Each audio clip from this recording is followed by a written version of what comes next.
Hi, it's the Christopher 2000 telephone channel, doing an update of my model N1970B 36T. I did a few changes on this phone.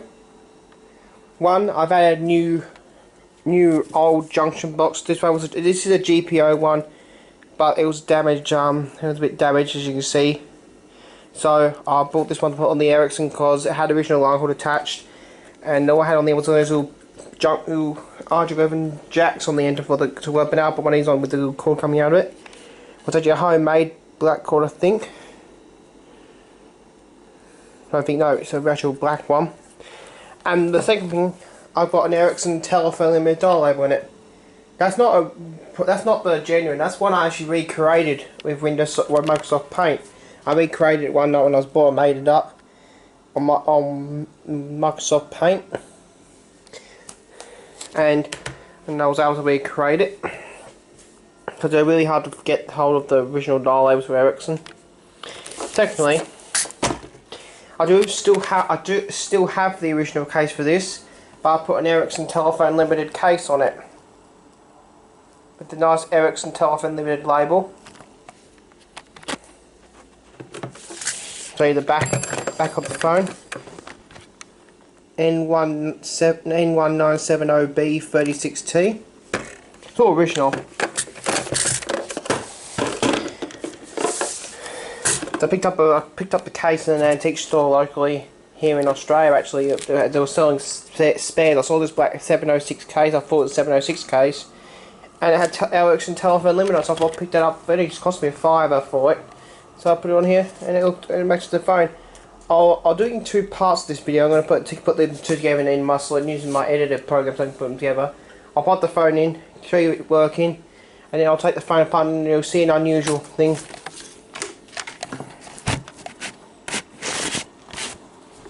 Now, I got a PBX where I can do demonstrations with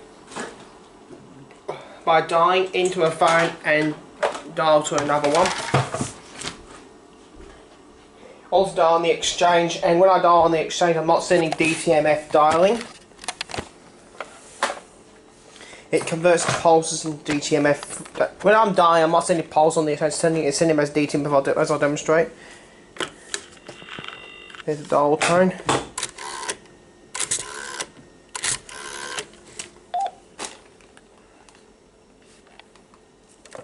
Now I'll demonstrate here when I dial, so it will come as tones.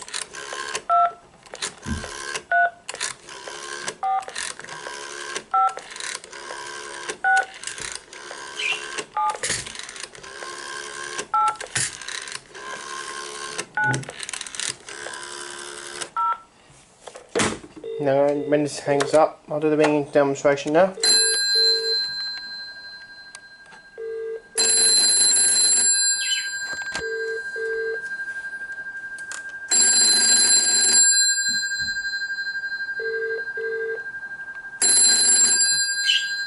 Now I'll come back in a short while when I've taken the case off of this phone, because it's quite difficult to do one-handed when you're holding a camera. So I'll come back in a few seconds. I've got the phone thrown apart. I'm back now with the phone in pieces. This phone's a bit of an unusual N1900 series phone. There must have been somewhere, maybe they're trying to make a cheap version of an N1900 or something like that. But this was made in 1964. Not sure why they made it. Maybe it was some type of Australian variant of this. I'm not sure what they made it for, because I picked this up here in Australia.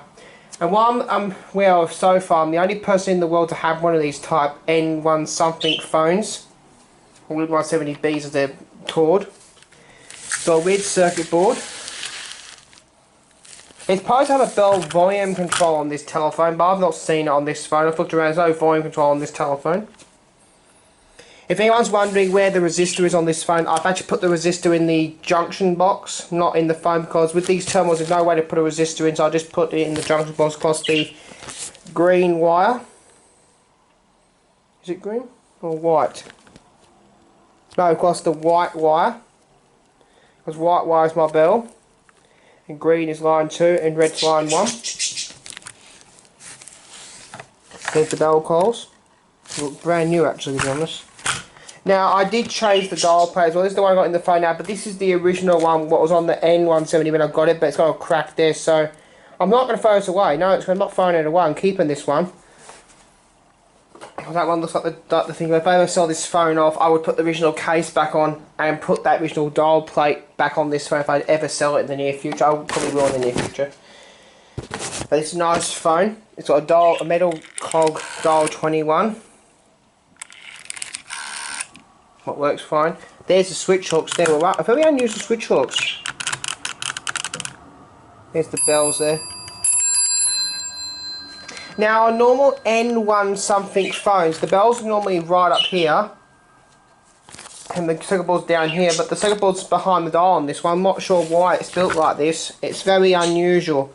Secondly, the actual cables are unusual because they normally normally the grom's right at the end of the cable, but it's not on these cables. Very unusual. And I'll show you the case. If anyone's wondering, I'll find the date code in a minute. Actually, where's the date code on these? No paste on the inside either. It's a ABS case. Because ABS is stamped with a 17, this one is stamped with 17. If it's Diacon, I do have a Diacon phone, not in the 706 clone. I got a 300 series clone, what's made of Diacon, and it's very rare. Now, I'll be able to warn to viewers what to say. If you have a Diacon phone, try not dropping it. I've had one in the past, I dropped it on the case, shattered into pieces. That was one of the Aussie 800 series I dropped, was made of Diacon. Well, that's a video of my N1970B 36T, made in 1964.